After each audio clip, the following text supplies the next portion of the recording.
Welcome to SDA Mastery, the podcast series hosted by Tania Gomez Consulting. In each episode, we'll be sharing valuable insights and tips that can help you learn the intricacies of specialist disability accommodation.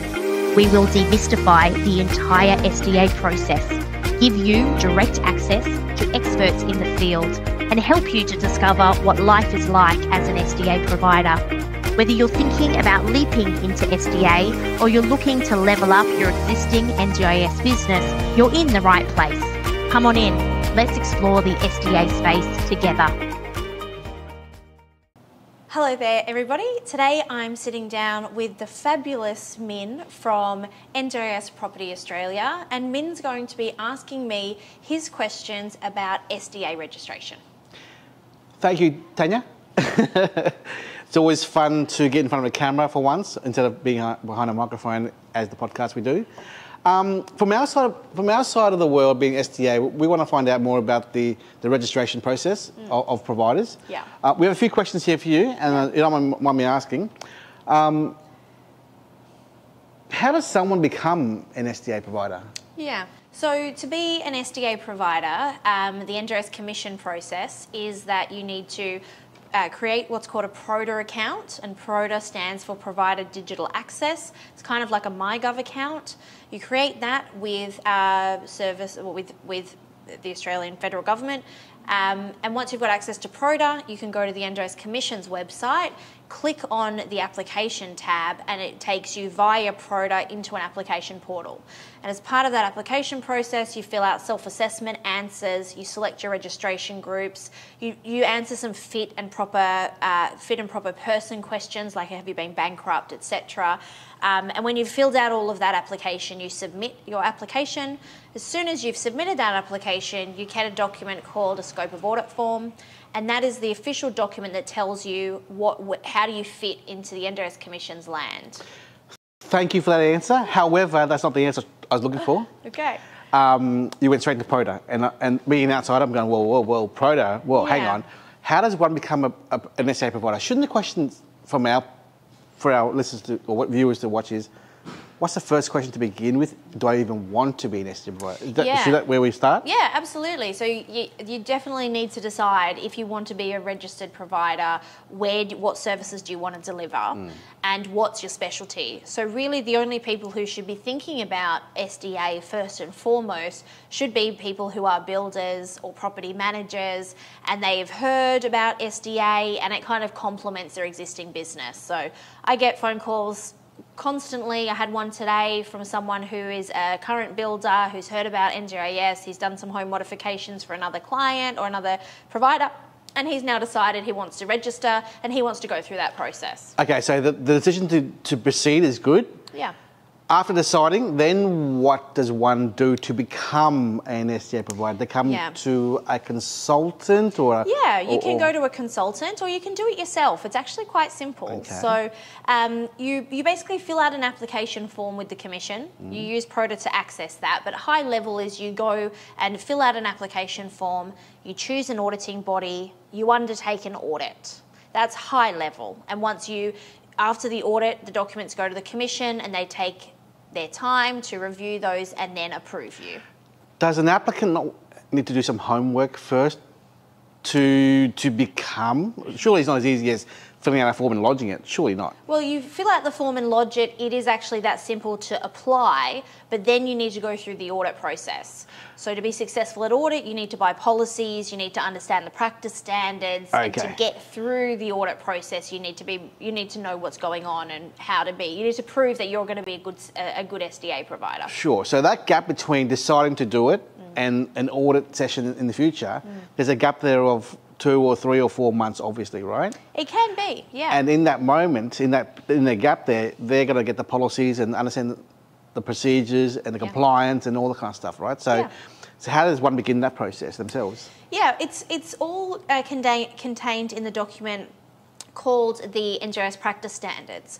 So the Practice Standards, there is a large document, but the SDA Standards, which is known as Module 5, is actually really simple. There's only 5 standards that an SDA provider needs to provide information against. Yep. A SIL provider or a core supports provider would have to prove against 24 standards. So it's a really tiny amount of standards, and they're things like, I might not be able to list all 5, but it's things like rights and responsibilities, tenancy management, conflict of interest, and I can't remember the other 2, but you see that it's about things that an SDA provider or even a builder would be familiar with. Yes, gotcha. So the rights and responsibilities is participant focused, so you need to understand that and also understand the rules. So to get assessed against that, you need to understand what the practice standards require of you and be able to provide evidence and speak to what your practice will be as to the auditor. Gotcha.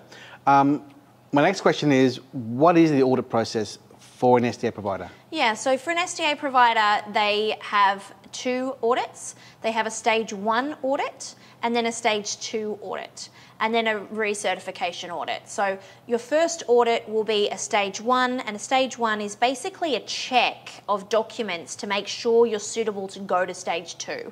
So that's where you provide your policies, your registers, your insurances, your builder's qualifications, or your architect's qualifications, whatever you might be.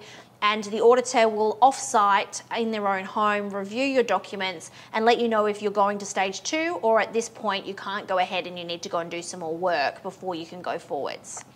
Gotcha. Once you finish stage 1, you get a minimum of 10 days and a maximum of 90 days to do your stage 2. And your stage 2 is an on-site audit where they'll sit down with you and ask you questions, interview you, your staff, and if you have participants, your participants, and talk to them about how you are actively working or plan to work as an SDA provider. You'll then receive registration, or your auditor will send you a report if you've passed. You'll then go the auditor will then submit the paperwork to the NDIS Commission, and you'll wait about 12 months to receive that okay from the Commission. And then you're registered. The next point is 3 years later, you go through that whole process again with your stage 1 and your stage 2 audit. So that's the audit cycle? Yeah, the audit cycle's 3 years, but it's only 3 years if you only do SDA.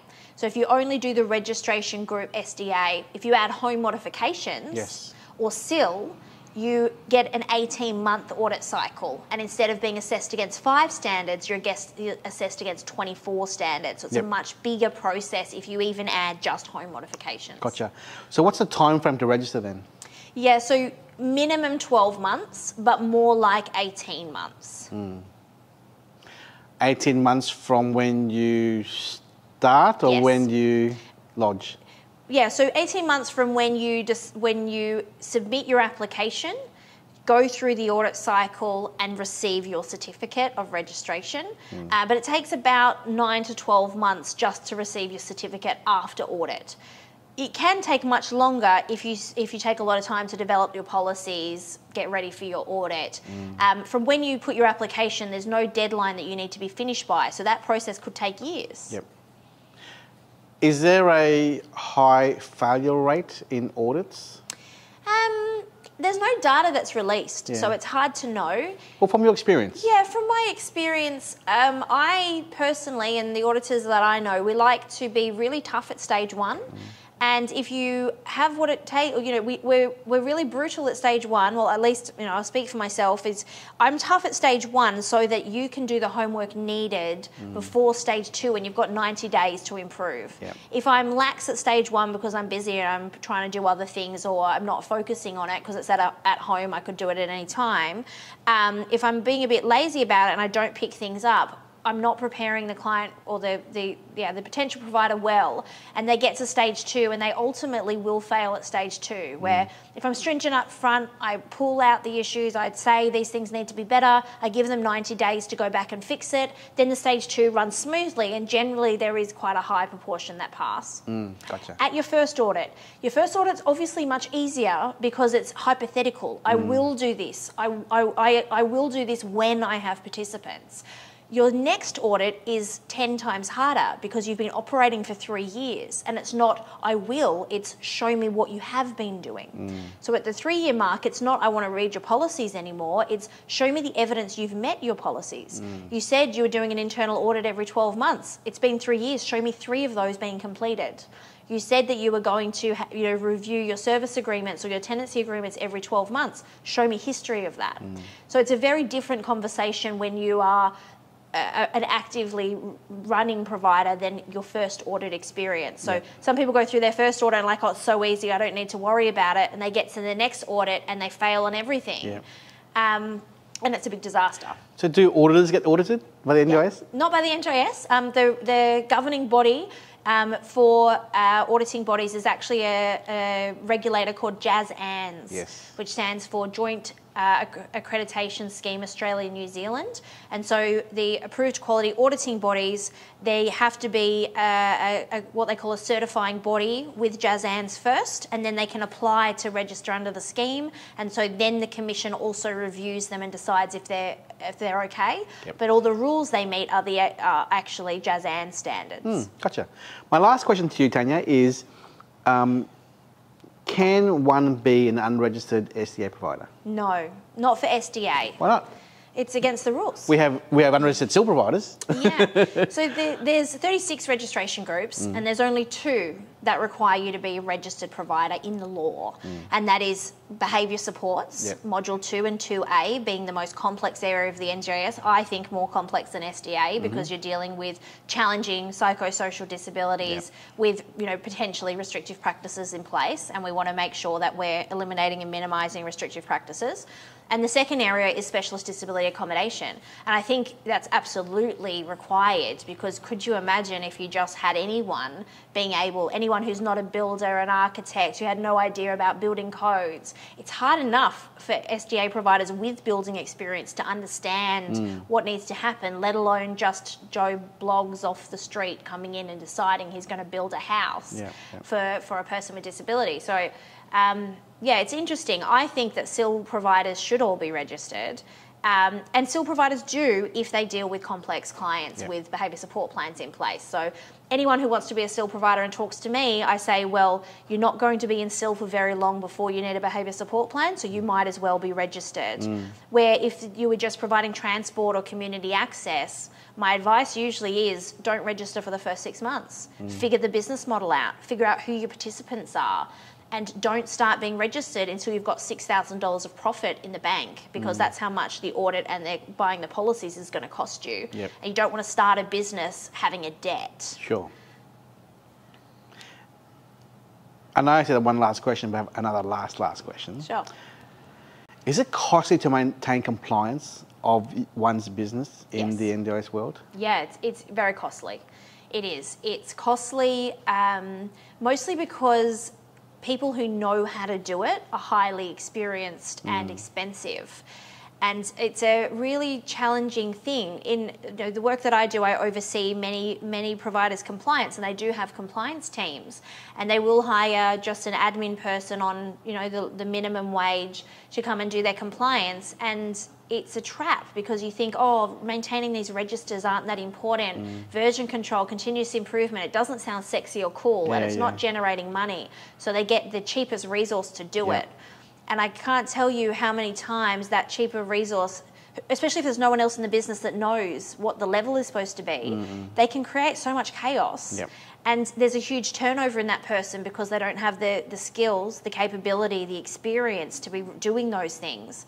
And then I do an internal audit right before their real audit, and we're like, right, that person who's been in that role for the last 18 months hasn't done it enough. And now we have to spend 3 months of the whole team fixing the problems. So you hired someone at $23 an hour thinking you were saving money, but now you've taken off all your very expensive staff to go and fix the problem.